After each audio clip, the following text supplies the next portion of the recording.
नमस्कार दोस्तों, एक बार फिर से स्वागत है आपका हमारे चैनल बिन स्टूडियोज एंड टेक सपोर्ट में। दोस्तों, जैसा कि आप जानते हैं कि हम लोग ट्रिपल सी की एक सीरीज लेके चल रहे हैं, जिसमें कि वो लोग जो लोग एग्जामिनेशन देना चाहते हैं ट्रिपल सी का या जो तैयारी कर रहे हैं ट्रिपल सी की, उनकी हेल्प के लिए हम लोग ये सीरीज लेके चल रहे हैं। इसमें अब तक मैं 4 वीडियोस ला चुका हूं, जिसमें कि आपका जो है सिलेबस के बारे में डिस्कशन हुआ है, उसके बाद बेसिक ऑफ कंप्यूटर के बारे में काफ़ी कुछ बताया गया। तो हम लोग अभी जो है इंट्रोडक्शन ऑफ कंप्यूटर में ही चल रहे हैं। इसमें कई भाग हैं जिनको मैं एक एक वीडियो में करके आपको अच्छी तरह से समझाते जा रहा हूं। तो आज का जो पॉइंट है, आज का जो टॉपिक है हमारा, वो है कंप्यूटर मेमोरी पर।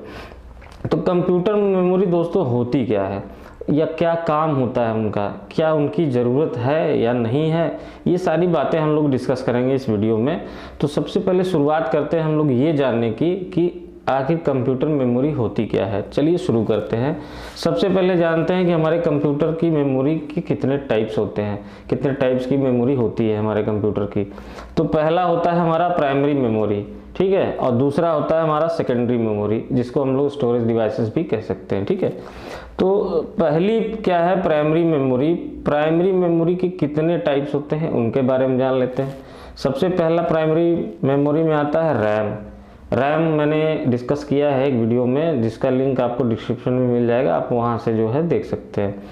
तो रैम यानी रैंडम एक्सेस मेमोरी, यानी रैम जो होता है हमारा रैंडम एक्सेस मेमोरी, यानी मेमोरी को तुरंत एक झटके में यूज़ करना, यानी बहुत ही तेज तरीके से यूज़ करना उसको, ठीक है। और ये रैम क्या होता है हमारा, it's a volatile type memory, यानी एक परिवर्तनशील मेमोरी होती है, यानी इसमें चेंजेस होते रहते हैं, इसमें बदलाव लाया जा सकता है, इसमें बदलाव होते रहते हैं, ठीक है। इस बात को ध्यान रखिएगा। उसके बाद क्या करते हैं, ये डाटा को जो है टेम्पोररी तौर पर स्टोर करता है। यानी जैसे हम बात करें तो अगर टेम्पोररी तौर पर, यानी जैसे हम कोई वर्क कर रहे हैं, ठीक है, एक शॉर्ट सा एग्जांपल दे रहे हैं आपको कि जैसे आप कोई एक प्रोग्राम कंप्यूटर में रन कर रहे हैं, ठीक है। जैसे आपने ओपन किया फोटोशॉप, तो जब फोटोशॉप सॉफ्टवेयर स्टार्ट होता है तो वो रैम के थ्रू होते हुए स्टार्ट होता है, रैम का वो यूज़ करता है, तब जाकर आपका प्रोग्राम प्रॉपर तरीके से और स्मूथ तरीके से रन करता है, ठीक है। तो ये चीज़ हमेशा ध्यान रखिएगा कि कोई भी आप प्रोग्राम यूज़ कर रहे हैं कंप्यूटर पर, तो वो रैम का यूज़ करके ही स्टार्ट लेता है, ठीक।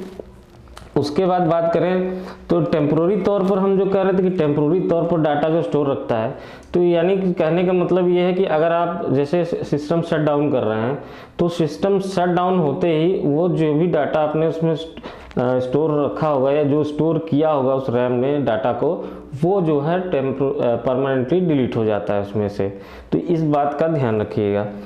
उसके बाद अब रैम में कितने टाइप की रैम्स आती हैं ये भी हम लोग जान लेते हैं। बहुत लोग सुने होंगे एस रैम, डी रैम, तो वो क्या होता है वो भी हम लोग जान लेते हैं।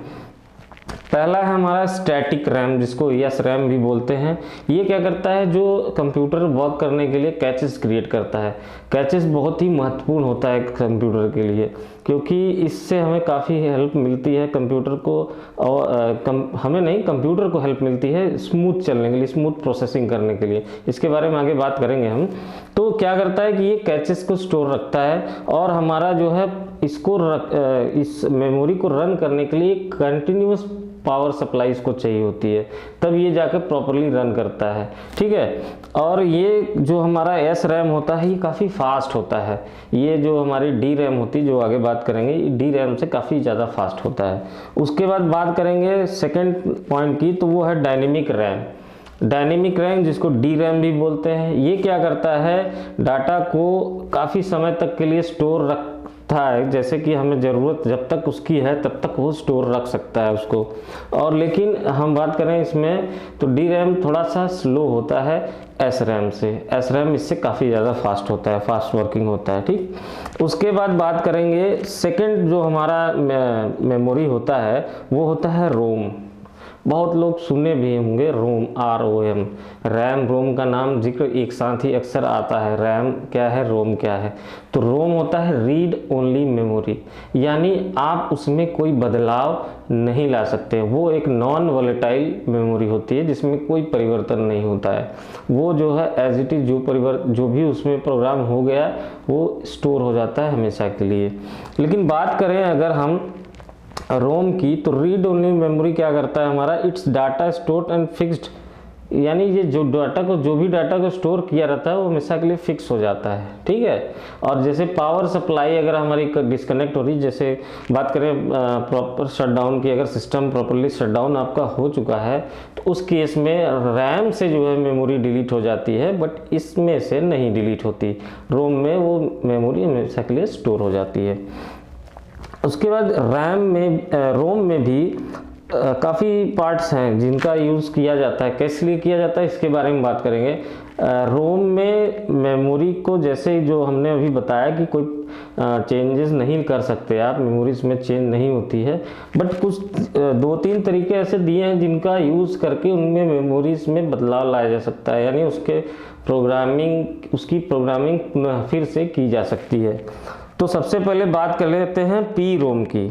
ये होता है प्रोग्रामेबल रीड ओनली मेमोरी। ये क्या करता है ये प्रोग्राम को, जो भी प्रोग्राम क्रिएट किया है आपने, यानी जैसे उसमें ऑलरेडी कोई प्रोग्राम स्टोर है, तो हम जो है इसके थ्रू जो है उस प्रोग्राम में चेंजेस ला सकते हैं। यानी जब वो रोम क्रिएट किया जा चुका होगा, उसके बाद उसमें अगर हमें कोई बदलाव लाना है, कोई चेंजेस लाने हैं, तो यानी जैसे हम उसमें कोई प्रोग्राम और जोड़ना है, तो उस केस में पी रोम का इस्तेमाल किया जाता है, तब जाकर हम उसमें जो है चेंजेस ला सकते हैं। इसी को बोलते हैं programmable read only memory.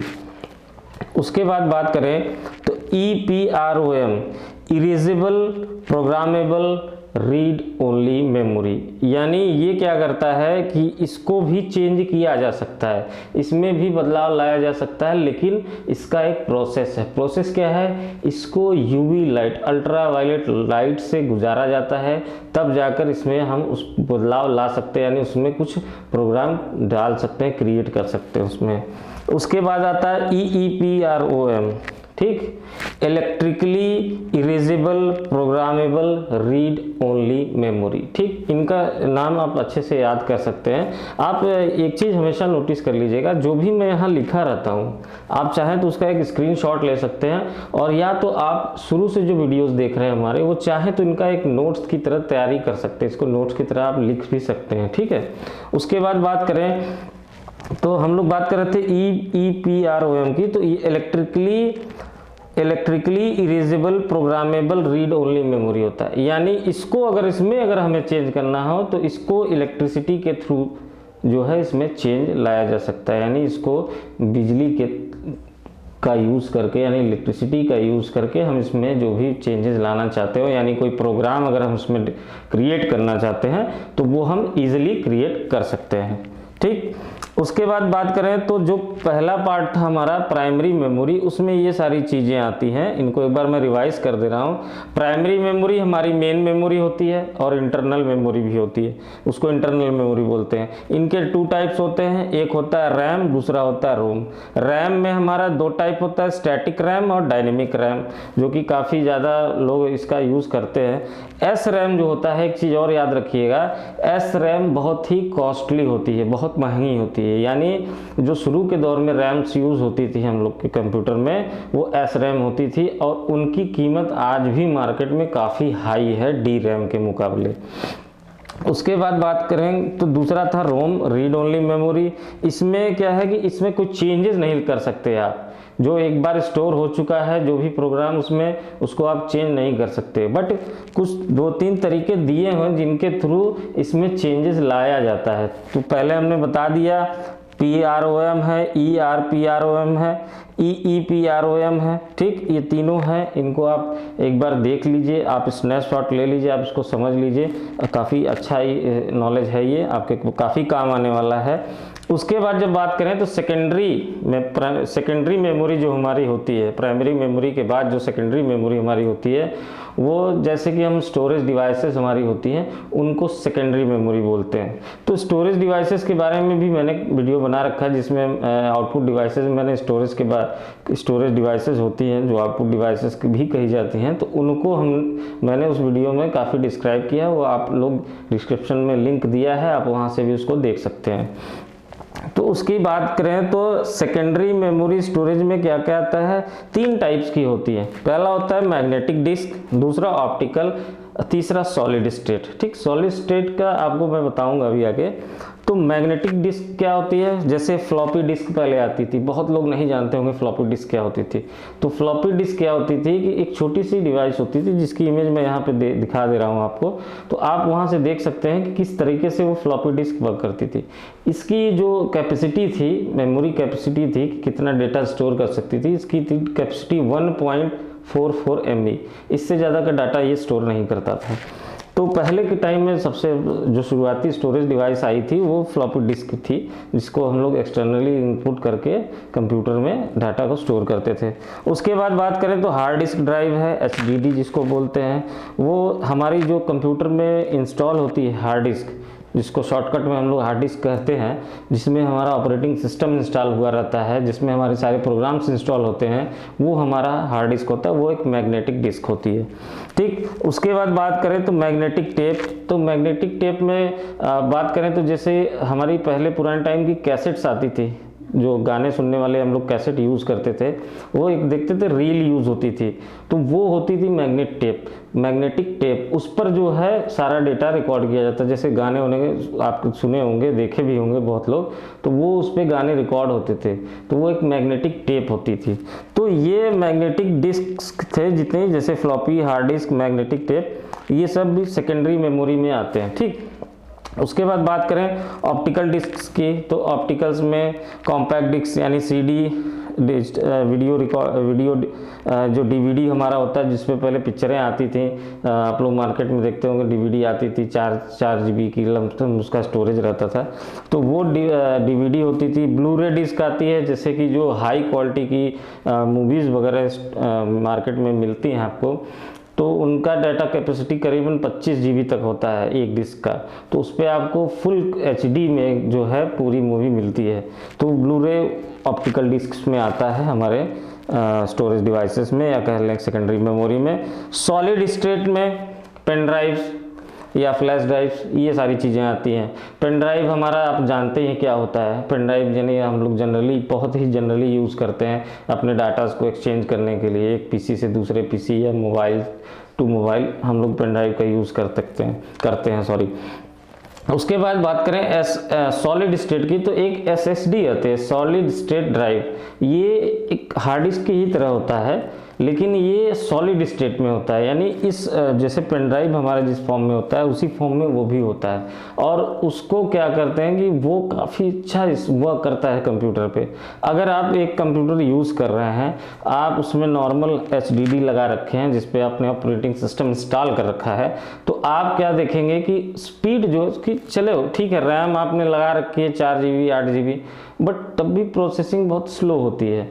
But जब हम SSD लगा देते हैं, SSD लगाते ही अगर SSD लगा के हमने ऑपरेटिंग सिस्टम उस पर इंस्टॉल कर दिया और सारे प्रोग्राम्स को हम उस पर इंस्टॉल कर रहे हैं, बाकी HDD जो है हमारी उसको हमने ले लिया अदर स्टोरेज डिवाइस में, जैसे हम और ड्राइव्स क्रिएट करके CD जो ड्राइव्स होती हैं वो क्रिएट करके उसमें अपना डाटा अलग से स्टोर कर सकते हैं। तो उस केस में आप क्या पाएंगे कि आपका कंप्यूटर इतना अच्छा स्मूथली वर्क करने लगता है कि आप सोचेंगे कि वाह क्या वर्क हो रहा है कंप्यूटर का, मतलब हर प्रोग्राम स्मूथली रन करेगा, आप उसको प्रॉपर शट डाउन कर सकते हैं, जल्दी शट डाउन कर सकते हैं।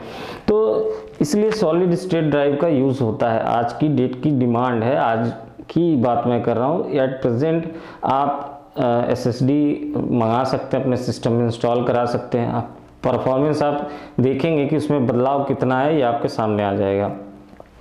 थोड़ी महंगी होती है SSD से, इसी वजह से बहुत कम लोग भी प्रिफर नहीं करते हैं। बट मैं कहूँगा कि इसको प्रिफर करिए। अगर आप कोई हैवी वर्क कर रहे हैं कंप्यूटर पर तो SSD इंस्टॉल जरूर करवा लीजिए, ठीक है। उसके ओवरऑल ये था हमारा कंप्यूटर मेमोरी के बारे में। ये सारी चीज़ें मैंने यहाँ लिख रखी हैं, आप इसका एक स्नैपशॉट ले लीजिए। उसके बाद बात करें एक इम्पॉर्टेंट पॉइंट की, तो कैच मेमोरी की। तो कैच मेमोरी जैसे मैंने बताया था कि SRAM जो है हमारे कैचेज जो कंप्यूटर क्रिएट करता है अपने सारे प्रोसेसिंग के दौरान, उसको जो है SRAM स्टोर करता है, ठीक है। तो उसके बाद जो है कैच मेमोरी एक्चुअली होता क्या है, ये क्या होती है, हाई स्पीड मेमोरी होती है between RAM and CPU। RAM और CPU के बीच जो प्रोसेसिंग का वर्क चल रहा है उसके बीच ये मेमोरी यूज़ होती है।